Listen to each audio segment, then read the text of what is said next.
Boa noite, meu nome é Bruno Gomes Cavalcante, sou aluno de Fundamentos da Programação IFCE de Campus Maracanaú, professor Agebs. Bom, agora eu vou apresentar as respostas da lista 4. Né? E, bom, aqui a primeira questão é sobre o jogo da adivinhação, né? Que é mudar o loop principal do jogo para um do while, né? Igual ao jogo da forca. Então vamos lá. Aqui no do while, aqui no jogo de adivinhação, né? Eu tenho aqui alguns defines, alguns includes, enfim, aquele jogo que a gente já conheceu, né? E aqui o do while eu fiz aqui no loop principal, né? Ou seja, ele vai executar, né, o chute rap recebe chute, né, as tentativas e tal, qual chute, enfim, vai recarregar o jogo enquanto o i for menor ou igual ao total de tentativas, né, que é definida, né, pelo nível que o usuário escolher, né. Então, só para averiguar, né, a execução, vamos lá executar, escolho o primeiro número, né, que é o número secreto, né, os limites do número secreto. Então eu quero o número secreto entre o número 20 e o número 50, então ele vai me gerar um número secreto, e aí eu vou escolher o meu modo, vou escolher o modo médio, e aí eu vou dando tentativas, né, dando tentativas, enfim. Então aqui eu estou mostrando a funcionalidade do jogo, né, e pronto. E aí, fim de jogo e tal, enfim. O jogo funcionando, trocando o loop para o do while, né? Então agora aqui nós temos a próxima questão, que é o melhorando o jogo da forca. Então, a primeira questão é não permitir que o usuário digite nada além de letras maiúsculas, né? Então vamos lá. Para a primeira questão, vamos aqui, deixa eu procurar, eu demarquei, né? Eu demarquei as questões, então vamos lá. Questão 01. Bom, então o que eu tenho, né? Na função chuta, né, eu criei um if, onde se chute for maior ou igual a né, a string A, e chute for menor ou igual a Z, ele vai me retornar somente letras maiúsculas, né? Vai avisar que só pode letra maiúscula. E eu dei um return 0 para que não contabilize como um chute, né? Então, averiguando a funcionalidade dessa função, né, desse if. Então vamos lá. Eu quero no modo difícil mesmo. Então vamos lá, tentar adicionar uma letra minúscula e ele vai me retornar que somente letras maiúsculas, né? E não vai contabilizar como um erro, porque letras minúsculas não são consideradas um chute, né? Ou seja, se eu chutar uma letra maiúscula, ele vai contar e vai começar a desenhar o meu personagem na forca, né? Então, tudo bem. Questão 3 é só possibilitar a inserção de uma nova palavra caso o jogador ganhe. Então vamos lá. Aqui foi simples, né? Opa, deixa eu botar para cá. Aqui foi simples, né? Na questão 3, eu somente esse adicionar palavra, ele estava aqui no final, eu somente adicionei pro if ganhou, né? Ou seja, ele vai estar dentro da condição de ganhar, né? Então, adicionar a palavra só vai dar certo se o meu usuário ganhar. Questão 4. Perguntar ao usuário o nível de dificuldade que ele quer jogar. De acordo com o nível, você tem mais ou menos chutes. Então, na questão 4, deixa eu procurar, o código é grande. Então, vamos lá. Questão 4, eu fiz uma função, né? Função nível. E aqui, então, né, eu botei um continível. Fiz uma variável inteira, né? Continível igual a 0, né? Recebe 0. E aqui dentro eu fiz uma outra variável, nível recebe 0 também, né? Então, ele vai perguntar qual o nível. Então, se o nível for 1, ou seja, fácil, ele vai ter 10 chances. Se o nível for 2, ou seja, médio, ele vai ter 8 chances. Se o nível for 3, ele vai ter 5 chances. E se ele digitar qualquer outra coisa, a não ser 1, 2 e 3, número inválido, return 0. Então, existe outra parte, né? Que a parte 2 é a questão 4, que na função enforcou, ao invés de 5, que era como estava, né, maior ou igual a 5, eu botei maior ou igual ao continível, né? Porque o continível vai receber exatamente o valor das tentativas, né? Então, se o meu usuário digitar 1, ou seja, nível fácil, ele vai ter 10 tentativas. Então, aqui no enforcou vai ser maior ou igual, né, a 10. Então, vamos aqui à quinta questão, né? Vou deixar para demonstrar essas questões de uma vez só. Então, ao final do jogo, a quinta questão. Ao final do jogo, pergunte o nome do usuário e salve em um arquivo rank.txt junto com a sua pontuação, né? Então, na questão 5, eu criei uma função chamada addrank, que ela pega o nome da pessoa, que pode ter até 50 caracteres. Aí a pessoa vai digitar, vai receber, né? E eu criei um ponteiro para um arquivo file, né? Esse F vai abrir o ranking.txt, que está aqui do lado, na função de escrever mais, né? No R+. Né? Então, se for 0, o banco de dados do ranking não é disponível, ou seja, se não tiver o disponível, se o meu fopen retornar um valor 0, né? Retornar um valor nulo, né? Eu dou um exit. Então, fseek f067, né? Para alterar o ponteiro, e seekend para alterar o ponteiro para o final. E assim eu tenho um fprintf do meu nome e da minha pontuação, que a pontuação ela é contabilizada. Deixa eu ver se eu acho. Aqui, ó, aqui é a minha pontuação, ela é contabilizada na função chuta. Na função chuta aqui na if letra existente chute, ou seja, você acertou a palavra. Ou seja, se ele acertar a palavra, ele ganha a pontuação, que vai receber a pontuação mais 10. Ou seja, cada palavra é acertada, ele recebe mais 10 pontos. Então, é isso. Então, vamos lá, né? Ver todas essas questões, né? A questão do nível, né? Que nível devo jogar? Eu quero o nível médio. 8 chances. Qual a letra? L. Vai dizer que somente letras maiúsculas. Então, vamos lá. Chutar L. Não tem. A. Tem. Opa, achei L, né? Vamos chutar B. E N. Pronto. Ganhei, né? Então, digite seu nome para o ranking de pontuação do jogo. Então, vamos lá digitar Bruno. Bruno GMS. Bruno Gomes, né? Bruno GMS. Você deseja adicionar uma nova palavra? Sim, vamos adicionar uma nova palavra. A nova palavra vai ser açaí, né? Vamos botar açaí, né? Enfim, só para demonstrar mesmo. E aqui no ranking, né? Como já pode ver que já tinha feito alguns testes, né?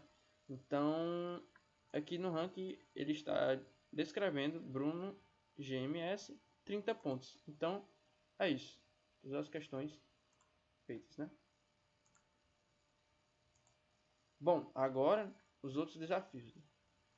Bom, para a primeira questão,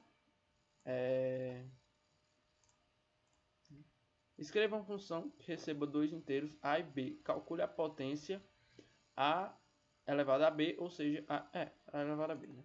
Então vamos lá, a primeira questão. Abrindo aqui.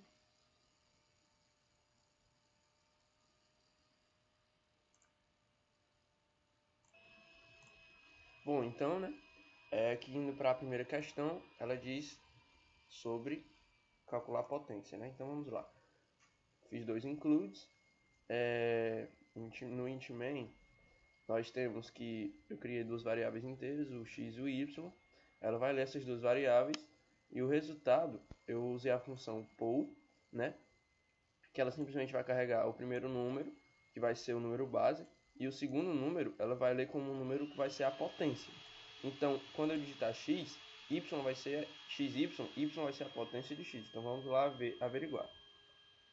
Vou digitar 2. O valor da potência ao qual você quer levar, vamos digitar 3. Então tá lá, 8, né? 2 vezes 2, 4, 4 vezes 2, 8. Então, é isso. Agora vamos a segunda questão. Questão 2. Bom, na questão 2, escreva um programa que peça um usuário, um número ao usuário, e com esse número faça um programa escrever um arquivo tabuada.txt. com a tabuada de 1 até 20 daquele número. Supondo, enfim, né? Então vamos lá ver aqui.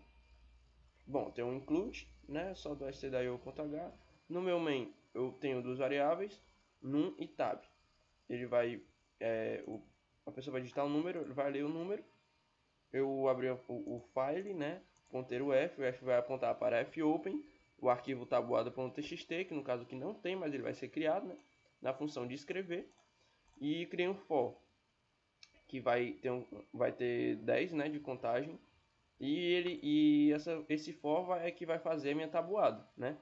E no final eu vou sempre botar um printf, que é justamente para printar no meu f, né, na variável f, no ponteiro f, que vai apontar para o tabuada.txt, e escrever o número vezes o i, né, que vai ser o valor da tabuada, o valor da multiplicação, né, e o resultado que vai ser o tab. Então vamos lá. Eu quero a tabuada do 2, só para exemplificar aqui simplesmente. Então ele vai digitar a tabuada aqui e vai criar, eu percebo que ele criou uma tabuada.txt, que aqui contém a tabuada também, exatamente como igual aqui. Bom, agora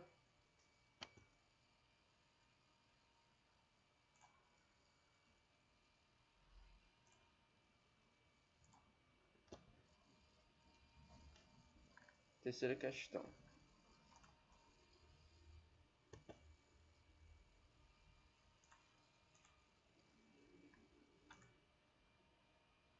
Bom, aqui na questão 3,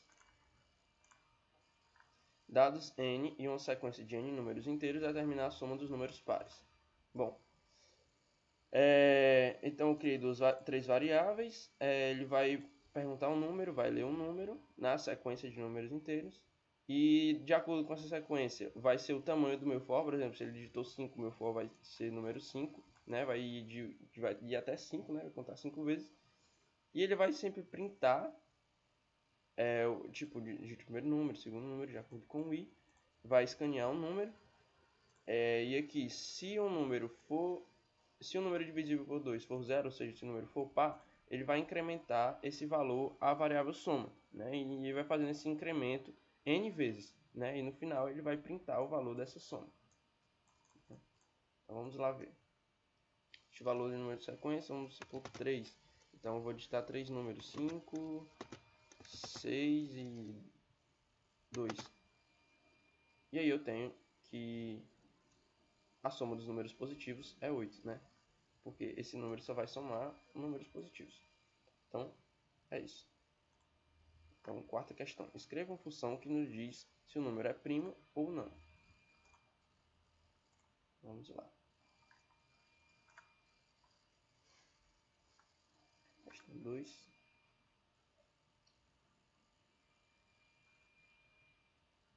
Bom, aqui eu criei duas... Opa! Bom, continuando. Aqui eu criei três variáveis, num e resultado.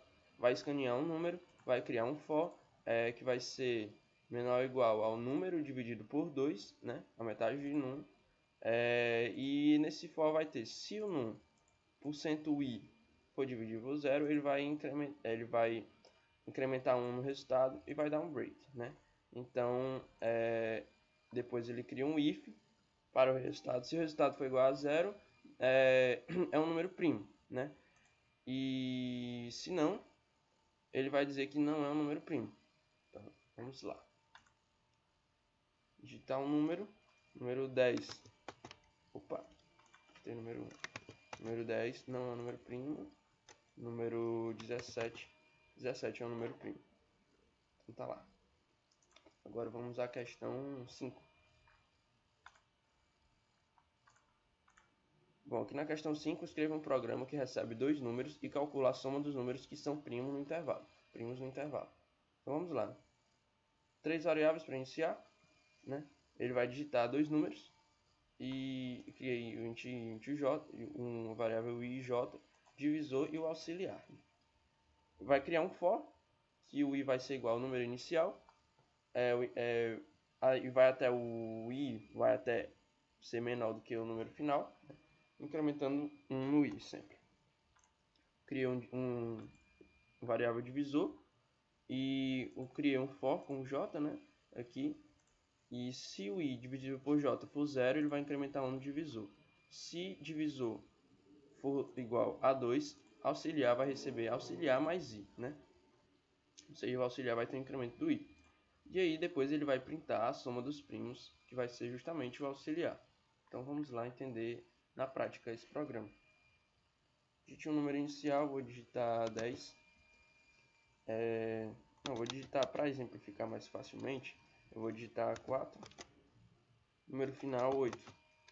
A soma dos números primos é 12. Isso porque os números primos entre 4 e 8 são justamente 5 e 7, né? 5 mais 7 é igual a 12. Então, vamos lá. Ao exercício 6. No exercício 6, escreva uma função que receba um array de inteiros e some todos os elementos dentro desse array. Então, vamos lá. Então, aqui eu criei uma função soma, né? E nessa função soma ele vai receber um inteiro, um vetor, né? Array de 10. Uma variável total que vai ser igual a 0. E um for, que vai ter i igual a 0. E vai até 10, né? Até menor que 10. Aqui são 10 de contagem. Então ele vai printar, digite um número, scanf, ele vai ler o número, né, no vetor. E o total vai ser incrementado esse número ao total, né? A variável total. Isso 10 vezes de acordo com o for. Depois ele vai printar o total. Então aqui no main eu chamo a minha variável números, o meu array, né, números, vai ter 10 caracteres, e a função soma, e é isso. Vamos entender na prática o programa. Então vou digitar um número 10, vamos digitar outro número, 20, outro número, vamos digitando 10 números, né? E aí eu tenho exatamente 75.